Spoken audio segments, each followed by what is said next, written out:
Öyle kullanmak. Kiniye biraz teneffüse böyle ulan kiniye takip etsin. Ayıp bir yapıya ulan ömür oldu. Baybal yine var böyle uyku diye satar. Ağaçlar dokunma diye. Baybal o billahi Kur'an'ı bildi. Elinde yapın. Baybal o ağaçlar. Baybal bildiğini Tuhan'a elde öğretildi. Onu olan bu kiriye bunları bulaklar. Rasul kamza kian hujaki bayat var. O kiri ona naatır. Rasul kamza ortoki bayat. Kiri de bahsettiği bayat. Onun mezik bahsanlar onlar Rasul kamza o kiri bundan beğenmeyi bilirler. Ben to bahsettiğim şey bunlar bu men ulan tohar. Dia tamat sekian Rasul dia dinner. Kalau bu ayat siapa sih kawan ni?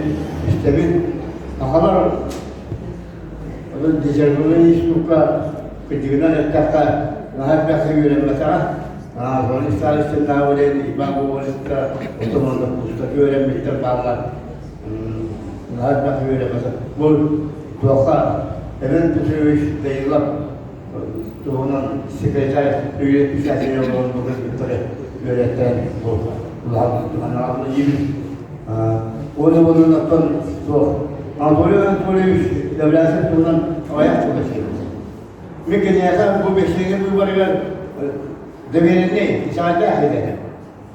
Onun Anadolu'dan polisin elbette ki Allah'ın rahmet var bilge bir yıkıldık Allah'ın kendini. Atau berbar bahwa ia tak biasa bah, orang bilang bilbah. Orang boleh ini kayu itu tu sih. Jadi ulu gini. Gordes nasi yang dibuat dahuluan, hamilkan semuanya nasi dia lagi. Gordes nasi. Jadi orang gordes nasi bukan ke. Orang orang tu kelamnya ini juga Rusia. Ona juga öğretti öyle. Temizlik bir hakikaten öğretti. Öyle yapışız gibi soğuk olmadan emekli. Ona gerçekten. Ona bir turist oluyor böyle. Yapışıklar. Bu otobu bir yer arasında yazdıkta kola kırdılar. Bir kuskayla. Ona geri. Gladne yapışık. Geri. Klada var.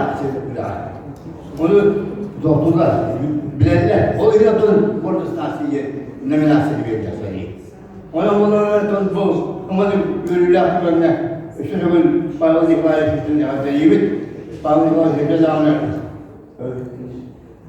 akan orang tu ini apa sebenarnya fakta.